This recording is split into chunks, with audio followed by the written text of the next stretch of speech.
Sfântului Duh și mulțumim pentru puterea care ne-a dat-o să fim răbdători și să stăruim în rugăciune împreună, pentru că unde sunt doi sau trei adunați în numele meu, acolo voi fi și eu în mijlocul lor. Dragii mei, am spus că nu o să spun cuvinte de învățătură. Ne-am hrănit deja cu cuvântul Părintelui Arsenie, al Sfântului Arsenie, foarte scurt, foarte sintetic, suficient. Atâta doar, două lucruri vreau să scot în evidență din predica Părintelui Arsenie.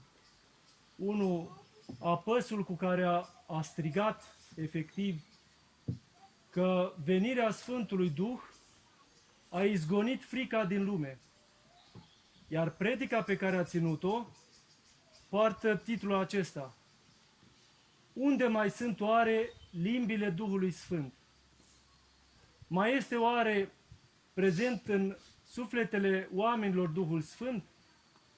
După semnele pe care le dau oamenii, după acestea ne putem da seama dacă Duhul Sfânt se mai odihnește în sufletele credincioșilor sau păcatele l-au izgonit din inimile lor. Și aceasta o spun gândindu-mă la cuvântul Părintelui Arsenie, că Duhul Sfânt venind peste lume a izgonit frica din lume. Și dacă vedem noi ce s-a întâmplat în perioada aceasta de dinainte de Paști și imediat după Paști și încă se mai întâmplă, ne punem întrebarea dacă nu cumva oamenii au fost părăsiți de Duhul Sfânt pentru păcatele pe care le au. Pentru că frica nu are nicio legătură cu Duhul Sfânt. Duhul Sfânt, pogorându-se, a izgonit frica din lume, iar noi suntem stăpâniți de frică. Înseamnă că nu lucrează Duhul în noi. Înseamnă că noi cu sufletele suntem morți și Duhul cel viu și de viață făcător s-a îndepărtat de la noi pentru păcatele noastre. Nu putem trage altă concluzie. Ne-am lăsat înfricoșați și trăim cu frică și aceasta înseamnă că Duhul cel de viață făcător nu sălășluiește și nu lucrează în sufletele noastre. Și al doilea lucru pe care l-a spus Părintele Arsenie și vreau să-l repet, este că lumea aceasta, ca și astăzi, ca și în trecut, în vremea Babilonului, și-a clădit un turn încercând, zice Părintele Arsenie, să-ți construiască o legitimă apărare împotriva lui Dumnezeu. O legitimă apărare împotriva lui Dumnezeu care i-a pedepsit pe oameni cu venirea potopului. Și atunci oamenii, nevrând să se facă prieteni cu Dumnezeu, s-au împotrivit lui și au căutat să se apere. Și au făcut un turn ca să aibă apărare împotriva lui Dumnezeu. Crezând ei că l-au izgonit pe Dumnezeu din lume. Lumea de atunci, a Babilonului, și lumea de astăzi își închipuie că poate să se împotrivească lui Dumnezeu și se apără împotriva lui Dumnezeu, astăzi mai ales cu medicina și cu știința. Medicina și știința a devenit turnul Babel, turnul de apărare al oamenilor împotriva lui Dumnezeu, pentru că oamenii cred că fără Dumnezeu pot să trăiască și se pot vindeca. Fără Dumnezeu. Și acesta e turnul Babel.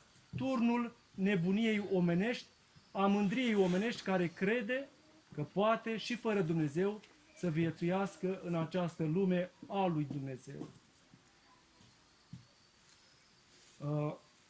V-am spus de la început și am ținut să vă spun lucrurile legate de slujbele bisericii noastre ortodoxe, că solicită atenția și solicită răbdarea. Și a fost astăzi un exemplu de astfel de slujbă, nu scurtă și nu ușoară, care ne-a pus răbdarea la încercare. Toate slujbele bisericii, să știți că exerciții de răbdare, și cu cât vom veni mai des și vom face stăruința aceasta din aproape în aproape, la început mai greu și mai puțin și apoi tot mai mult, cu atât ni se vor părea slujbele nu lungi, ci scurte și nu grele, ci ușoare. Dar pentru asta, ca și în orice lucru, trebuie exercițiu.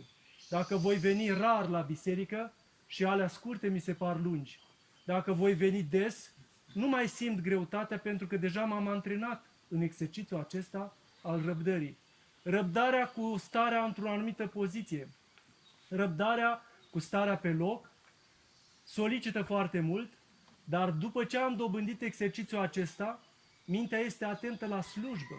La început mă dor genunchii, mă dor picioarele, mă foiesc, îmi aduc aminte de treburile care le am de acasă și încet, încet, după ce trupul se întărește, prin închinăciuni, prin metanii și prin post, trupul devine ca de piatră.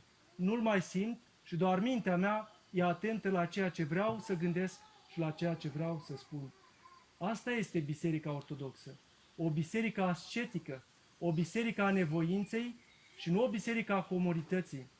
De aceea vă spun, și mai ales mănăstirile fac slujbele în felul acesta. Cine nu este pregătit pentru așa ceva, mai bine să meargă la parohie, că slujbele sunt mai scurte. Dar vă spun dinainte că nu o să învățăm niciodată virtutea și actul răbdării fără stăruința aceasta. Și fără stăruința aceasta în rugăciune, nici Duhul Sfânt nu va veni peste noi. Vedeți? Rugăciunile acestea care le-am citit sunt alcătuite de Sfinți Părinți. Ei n-au zis, hai să facem scurt și să terminăm repede și să mergem acasă să mâncăm. Ci au vrut să fie cât mai lungi pentru că știau că numai așa vor avea folosul. Dorim noi să primim pe Duhul Sfânt, atunci să stăruim în rugăciune. Dorim noi să primim pe Duhul Sfânt și Duhul să nu se depărteze de la noi, să ne cercetăm cugetele și să fim cu luarea minte la ce gândim și la ce facem pe parcursul zilei. Vom merge acasă, nu lăsați mintea vraiște și de izbeliște, ca și când slujba și rugăciunea s-a încheiat. Cei care vor stărui să fie atenți, cu bună cuviință și cu rugăciune, nu va trece ziua pogorârii Sfântului Duh și vor primi mângâierea de la Duhul cel Mângâietor și vor avea semn că ceea ce facem noi și ceea ce spunem noi nu este o închipuire și o poveste, ci o realitate care se trăiește de fiecare. Bunul Dumnezeu să ne mângâie prin Duhul Tău cel Sfânt și să nu ne lase orfani în această lume. Amin.